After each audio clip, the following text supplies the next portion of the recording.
చిత్తూరు జిల్లా కుప్పంలో విలేకరిని చంపుతానంటూ బెదిరించిన వైనం, ప్రాణభయంతో పోలీసులను ఆశ్రయించిన విలేకరి.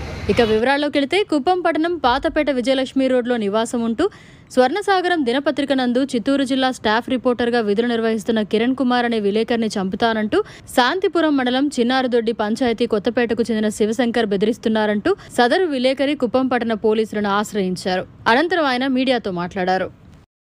మిత్రులకు నమస్కారం. నా పేరు కిరణ్ కుమార్. నేను స్వర్ణసాగరం డిస్ట్రిక్ట్ రిపోర్టర్గా కుప్పంలో ఉంటున్నాను. చిత్తూరు జిల్లా డిస్ట్రిక్ట్ రిపోర్టర్గా పనిచేస్తున్నాను. నాకు పరిస్థితి బాలేక నా తెలిసిన వ్యక్తి రాళ్ళబూదుగూరు చిన్నారిదొడ్డి పంచాయతీ కొత్తపేట గ్రామానికి చెందిన విజయ్ కుమార్ అనే వ్యక్తి నాకు డబ్బు కావాలి, నా ఈచర్ వాహనము జప్తు చేస్తూ ఉన్నారు, డబ్బు అర్జెంటుగా కావాలా అని చెప్పి అనేదానికి అతని పేరు పూర్తి శివశంకర్. అతనికి 10 లక్షల రూపాయలు నేను వేరే చోట పూచీకత్తు ఉండి తీసి ఇవ్వడం జరిగింది. ఆ డబ్బు ఇవ్వమని చెప్పి నేను సంవత్సరం క్రితమే అడిగాను.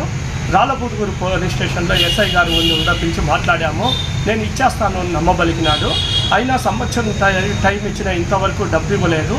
అందుకు అతను నాకు షూరిటీగా ఇచ్చిన చెక్కుని నేను ఈరోజు కుప్పంలో SBI కంతుకూరు బ్రాంచ్లో ప్రజెంట్ చేశాను. అది చెక్కు బౌన్స్ అయ్యింది అనేసి అతనికి మెసేజ్ పోయిన వెంటనే నా ఇంటి దగ్గరకు వచ్చి నేను లేని సమయంలో నా కుటుంబ సభ్యులు భయభ్రాంతులకు గురి అయ్యేలాగా వల్గర్ లాంగ్వేజ్ యూజ్ చేస్తూ తలుపులను కొట్టేస్తూ నా ఇంట్లో ఉన్నంత బాగా బెదిరించి చంపేస్తానని చెప్పి బెదిరించున్నాడు. తర్వాత నేను అక్కడ అవైలబుల్లో లేకపోవడంతో నాకు ఫోన్ చేసి నిన్ను నరికి చంపేసైనా జైలుకి పోతాను కానీ నిన్ను వదిలిపెట్టలేదురా, నా మీదే కేసు పెడతావా, నా చెక్కే ప్రజెంట్ చేస్తావా అంటూ నోట్లో చెప్పుకోలేని వల్గర్ లాంగ్వేజ్తో నన్ను తిట్టి భయభ్రాంతులకు గురి చేస్తున్నాడు. నాకు ఇప్పుడు ప్రాణ భయంతో కొట్టుకుంటున్నాము. నేను నా కుటుంబ సభ్యులకి ఏమీ జరిగినా దానికి పూర్తి కారణము చిన్నారిదొడ్డి పంచాయతీ శాంతిపురం మండలం చిన్నారిదొడ్డి పంచాయతీ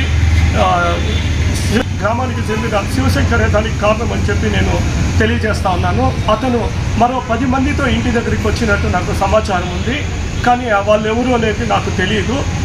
ఇంకా నా ఇంట్లో వాళ్ళు కూడా భయపడుతున్నారు. ఇప్పుడు నేను ఇంట్లో ఒక్కడే ఉండాల్సి వస్తూ ఉంది.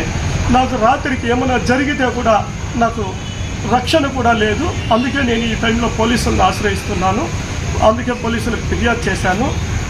ఇప్పుడు పోలీసులకు ఆశ్రయించడం తప్ప నాకు వేరే మార్గం లేదు. పోలీసుల రక్షణ కల్పించాలని కోరుతున్నాను.